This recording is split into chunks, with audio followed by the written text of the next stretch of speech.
everybody, and welcome to another episode of the Ad Project Podcast. As always, I'm your host, Joe Schellerud from Ad Advance, and today I'm joined by Josh Justice. So, Josh, welcome to the podcast, man. Yeah, thanks, Joe. Thanks for having me. Yeah. So, for people who aren't familiar with you, kind of give us a quick background and what you're up to right now. Yeah, so I've been working on Amazon, doing Amazon marketing, everything basically since about 2014. I'm currently managing Amazon search advertising for Amazon US, Mexico, and Brazil at the Lego Group, which is probably the coolest product that you could be working on.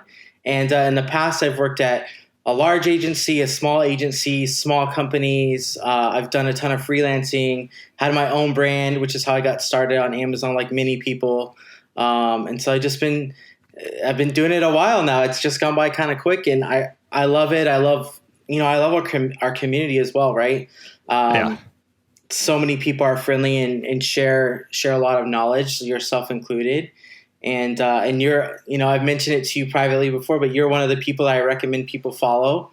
Oh, that's awesome. Cool Amazon insights like you and Destiny and Elizabeth Green. You guys are like the top awesome three resources. Yeah, I think you guys are great. You guys give a lot of good information, and like I say, you guys give great info, and really people often wonder why people share that, but you can share, but to execute it is the work, right? And so for sure. So appreciate what you do and everybody else. So I appreciate it. And I just got to say too, I mean, our community, this Amazon community is so awesome. Like, we're just gearing up and getting ready to go to the Prosper Show. This will be going live the Wednesday of Prosper Show, and just being able to see the community and reach out to all these people. I mean, it is such an awesome community, and like yourself included, you're always posting some great content, always have some great questions or comments on some of the different posts. Like, I don't know. I just love the community that we've got to work with.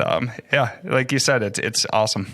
Yeah, it's cool. People are just so friendly and willing to help each other. And, the more I do this, the more I just meet some really, like, you might feel really accomplished or smart one day, and you just meet someone, you're just like blown away by like what they've accomplished, or like, how intelligent they are. I've met some people recently, and I'm just like, they're so next level and like what I aspire to be professionally. And so it's cool, man. I feel like I chose well, and the industry chose me too, I guess. I don't know. That is awesome. Yeah. And like you were saying too, I mean, like working with Lego right now, and I just got to say, like, I don't know, I'm a Lego nerd, like engineer background, and like got 3 kids. And so last night playing with Legos, building up different cars and everything like that. We were watching Lego Masters on Fox, and like, we honestly, like the kids like forced me to have like competitions with them, where then I had to judge their builds, and somebody has to turn in their minifig after and get voted off. That sounds fun. Yeah.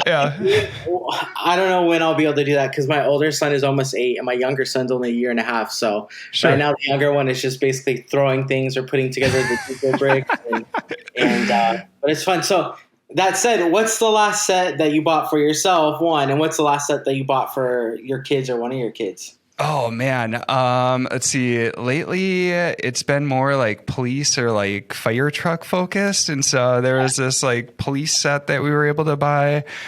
For me, I haven't bought one personally for myself. I've just had my big like Lego set that, now that the kiddos are there, finally got to bring out again. So it's been a while.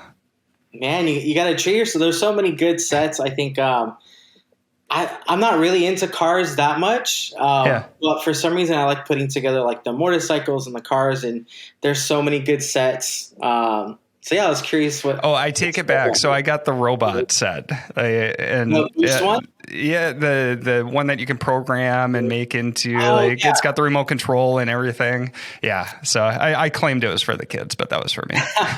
Yeah, I think there's 2. There's the Boost set, which uses an app, and then there's the Mindstorm set. And we got the Mindstorm.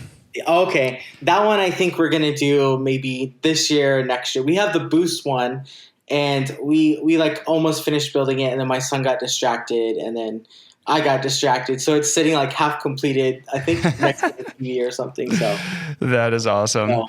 Yeah. And so I wanted to have you on the podcast, one, just because you have awesome insights, but two, just to get your perspective too, when you're dealing with, like, when you're working with a well-established brand like Lego, how you kind of approach Amazon advertising as a whole. And so, maybe let's just start really high level, like for overall goals. Like, how do you guys measure success, or how do you set specific goals for the brand itself or for specific products? And then we can work through the details after that. Yeah, I think it's always tricky to set like what is a good ROAS, right? Like it's highly dependent on your brand, like how good your brand converts, the category you're in.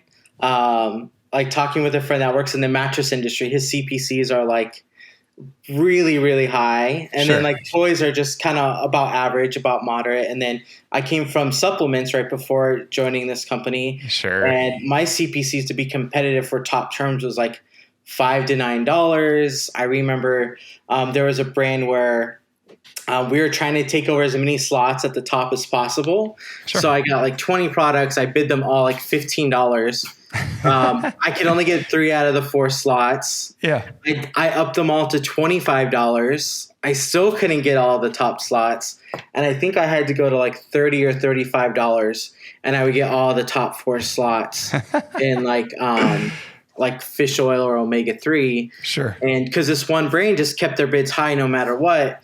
And I understand the strategy because that was their one product. We had more products to compete with that brand.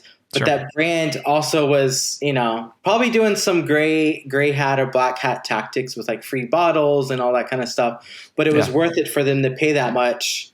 Because then sometimes when you bid that high, you don't pay that much because people start to get priced out and they drop their bids. So like when I was at the supplement brand at Nordic Naturals, I knew all the top competitors. I could tell when they had budget. Sure. I knew what I had to do to price them up and get them out of there. And I could also really tell who was using an agency versus who was in-house because they would use some sort of automated rules-based thing. So like I could see Nature's Bounty. I'll just call that one out. Sure. They would only advertise during a certain time of the month, or they would do like a strategy of like subscribe and save % off on your first subscription. And so I could see when they were doing that and I could just like, okay, let me add 4 more products. Let me bid really high. Sure. And they would be done by the end of the day. And so I got you can't really do that at my current job. There's too many products. Sure. It's a way different industry. Like with supplements, it's the same product for like 10 years. So you can afford to do that. And it's a product that's a repeat purchase product. So you can justify a low ROAS, like a 1 or 2 at times. Because, Amazon, if you're big enough, they'll tell you how often people repeat purchase your brand over the course of a year. Sure. But then you also have that repeat purchase report in Seller Central or Vendor Central. Yeah. And supplements, if you look at the quarterly repeat purchase rate, you're going to get a good understanding of how far that dollar is stretching. So I would see like 50% would repeat purchase this one product within 2 months. So then I know like, well, that one ROAS, X amount will repeat purchase and Sure. subscribe. So then that one is really like a 3 ROAS just within the first, say, 3 to 6 months, much less the lifetime value, which you can't really get. You can't get that data very well on Amazon. But so like with that strategy, it's different, right? Whereas toys, no one's going to buy the same set unless maybe they're going to try to resell it on Amazon or eBay. Like you see all these like resellers and they're always trying to get approved for Lego products. And Sure. I used to be in all the Facebook groups. So I would see people after I started Lego, they would like name distributors and stuff where they could try to like get around it and stuff. So, but you just can't, you have to be a little bit more cautious. Yeah. So, I mean, so a couple of just, key pieces that like just to unpack, because you just covered a lot of awesome stuff. So yeah, one, I love the perspective on, say if you're driving like a major product, like supplements that aren't going to change over time. I've heard this many times before too, but you will have maybe the main person has super high bids. And they know that other people are just going to go up a certain amount and then they're going to back off over time.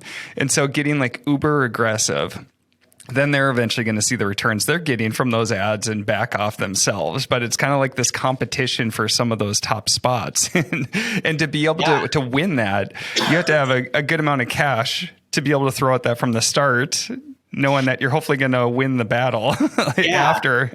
Yeah.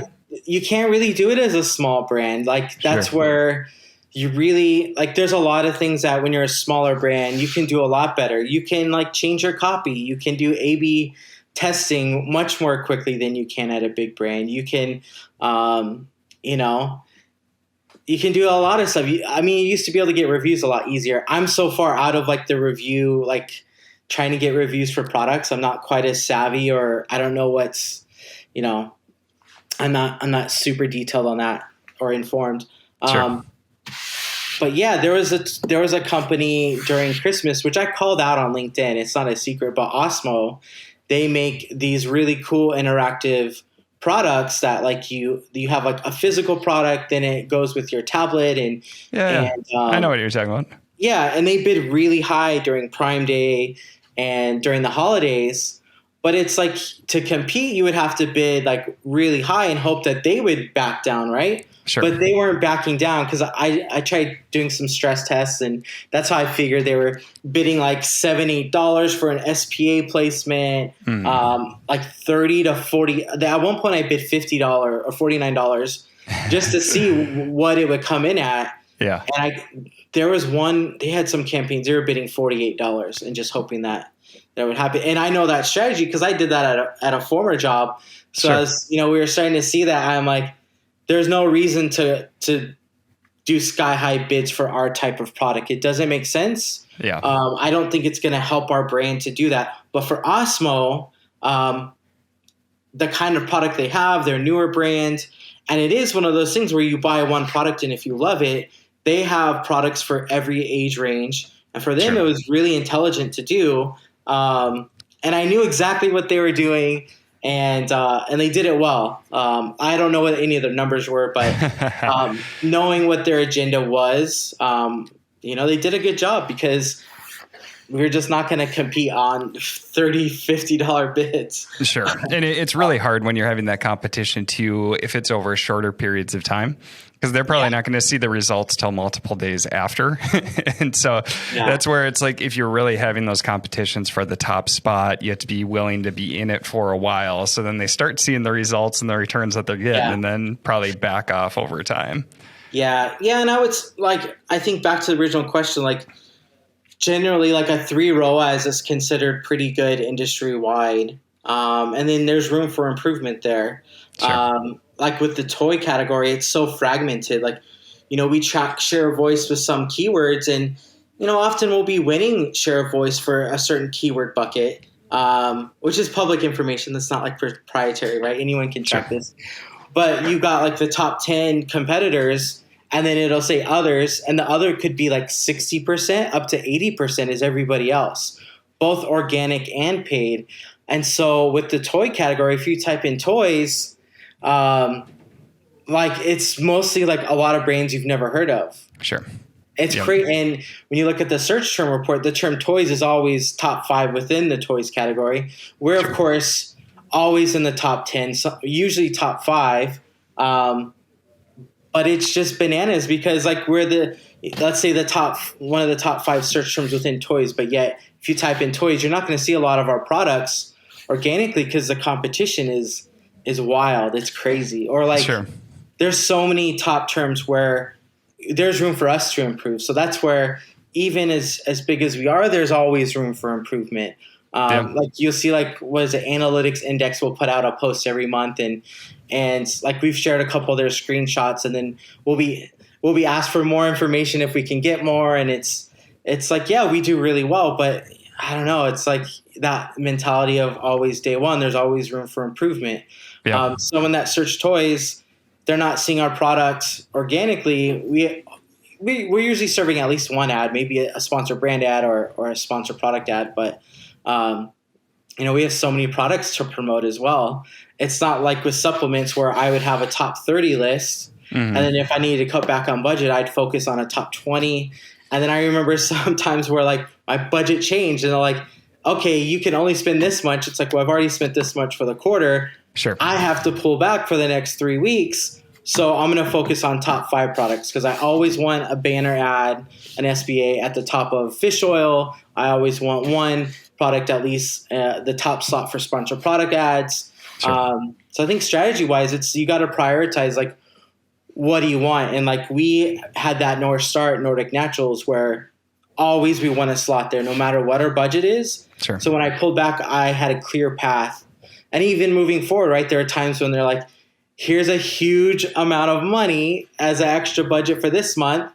And I knew exactly where to go because I had my top 20 list. And then from there I could branch out. And then even prioritizing by the price point, right? It depends on what you're in. If you type in fish oil and you use helium-10 to like grab, a report for that first page, you're going to see like the average price is like sure. $20, $30. I don't know it off the top of my head. From what I remember, it's around that. And our main product we pushed was $33. So, sure. You got to make sure a little bit more margin. Yeah. If I'm looking at toddler toys and if the average price is $20 and I'm trying to like push a $50 product at the top, sure. Well, it might do well if it's like a runaway hit that the Kardashians had on their Instagram, right? But yeah. But you just got to be, when you're trying to get precise, you just got to put the work in and really know your business. And sometimes we present to executives that don't have a digital marketing background. And so you explain it just like an aisle at the store, because a lot of them, when you're at a bigger company, they put their dues in and they moved up selling to big retailers, small retailers. Still today, right? You have those different kind of end cap displays. And so like relating the digital shelf, like toys, that's like one aisle. So like one presentation, I went to Walmart, took a picture of a Lego end cap, and we had a really hot product. I had like one product there. Yeah. But there's space for like 30, and then like a second product that wasn't selling as quickly was there. And, taking that picture, throwing it in a presentation, relating it to their experience. Sure. You take yourself out of it and look at it. I think it's helpful. I always go in person to stores. When I was at Nordic, I would go to the vitamin shop, look at our products, look at competitors. Because you see competitors dominant on Amazon, but they're not even in a store. Sure. Right? Like we know that. And then even toys, now that like, I don't want to say COVID is over, but it feels like we're getting closer and closer to normal. It feels normal where I live at. Sure. I go to Target. I have 2 Targets really close. And I'll just go take my son to the toy section and you just see there's a lot of amazing toys. Like there's a lot of competition. You can't take sales for granted. Sure. So when you're setting budgets and everything for your digital advertising spend, so you guys have a lot of decisions to make with all the different SKUs and products that you've had. And then you can also allocate between like branded. So how much do we want to protect the Lego brand name versus allocating it to specific products and trying more general search terms and trying to rank there. So how do you make those decisions on where do you allocate spend overall and what those key goals are going to be for each of them? Yeah, I think there's 2 main ways that budgets are usually set. And I've worked in a variety of ways. My last job, I was given like a percentage of revenue so that if our sales were to skyrocket, we have more money to push the brand even further. I really liked that method because as you said, when sales went up, I had more money to spend. I knew where to push it. Sure. And the company is really good about keeping inventory at Amazon, like plenty and plenty of inventory. It's also a different model, right? It's a Seller Central account. We control that. Sure. With Lego, I'm given a budget. There's sales goals. So you try to match up ad spend with the sales goal for each month. And it's very seasonal when it comes to toys. So I'm given a budget. I can't say like, hey, can I have like 10% of revenue uh, for my ad budget. That's just not going to happen. Yeah. Well, not impossible, but probably not happening anytime soon. Sure. And then when it comes to branded, kind of just you see how things go. I used to try to keep branded at like 10 to 15%. Okay. I think it went up a little. I started using sponsored brand video ads a lot this last year. Sure. Because we have a lot of really great assets. Like, I mean, really the best. Like, it's probably one of the more fun parts of my job is going through all the videos that we have, and all of the brand managers. They'll send me what they have for new products. And so that placement became more important, right? Because there's a lot of products that are very similar to ours, and I was finding their videos and our branded searches. And so I had to reprioritize, like, oh, wow, like I need to have more options, not just have 2 video ads, because if they go out of stock, it takes a while to go get a video from the right person, make sure it's compliant, Sure. find the right products. It's a very long process because there's certain things that I can't just go use the video without permission. I can't, if it's 47 seconds, if it's a certain type of video, I have to get permission to edit it and make sure that, Sure. So How do you communicate results to your team too? So like, for instance, if you're just judged on your performance based off of ROAS, well, you can sit there and I can just target Lego like the whole time and spend my whole budget on branded search, which is going to have a better ROAS versus targeting a more general term like toys for boys, 7 to 13 or something like that. And so how do you communicate the results overall, and showing that you're doing the most effective job that you can with the advertising spend? I mean, some of it is just having that integrity and self-policing, because usually there's not a lot of people with search experience outside of your team. Like even at a company like mine, there's not a lot outside of our team. There's some people that have done it in the past here and there, but they're not in on like the latest things. And if they jumped into the account, probably take them a while to figure it out. So I think for all of our jobs, we're usually the only person at our company. So I think that's where it comes with integrity and just being an honest person. But I report out unbranded search every week. Okay, cool.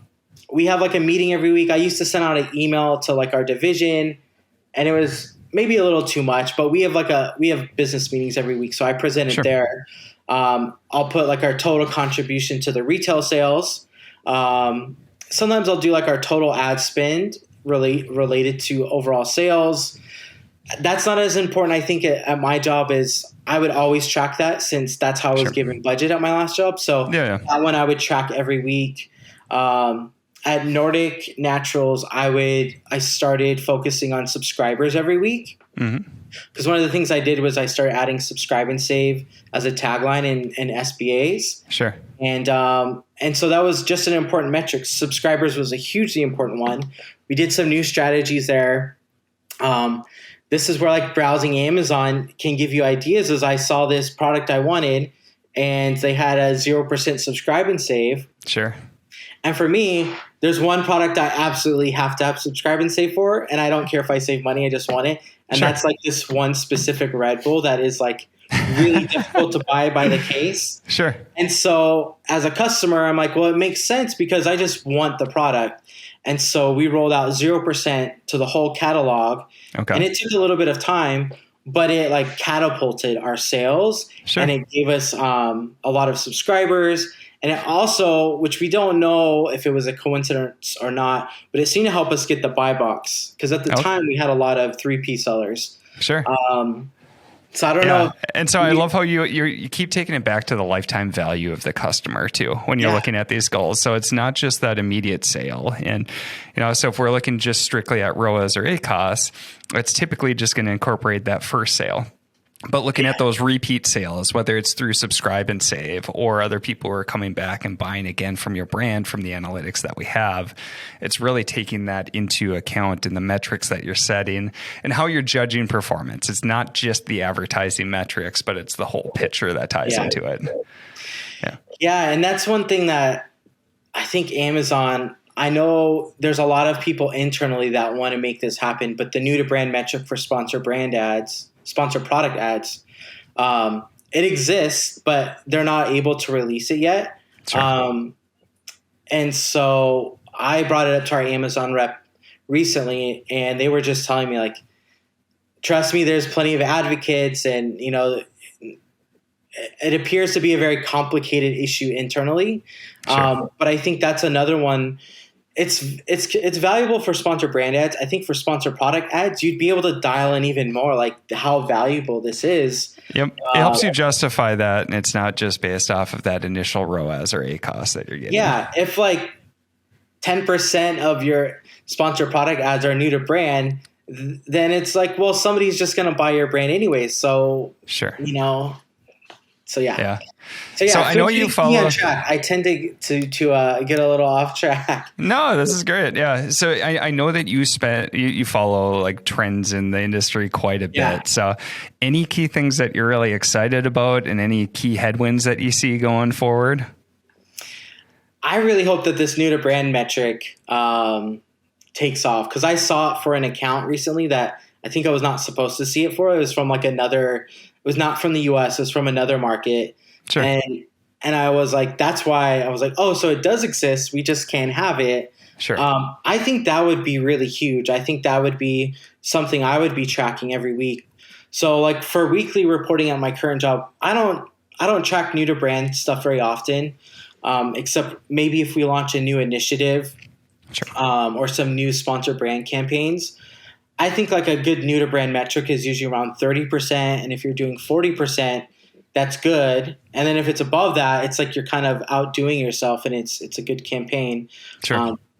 I think that's what I'm most excited about. I feel like at the end of the day, everything is still very simple. You want to add where people are searching, and you want to be on those high volume keywords as much as possible if you can afford it. Yeah. So I don't know about what's exciting. I know that Amazon data this last week has been really wonky.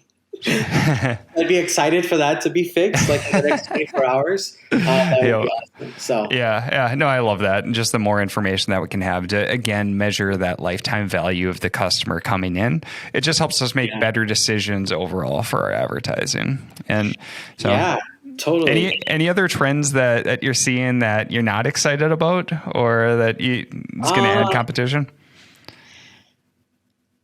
Yeah, I would say there was one recently where we used a custom image that had text in it, which you're not supposed to, but usually they'll just not approve the image.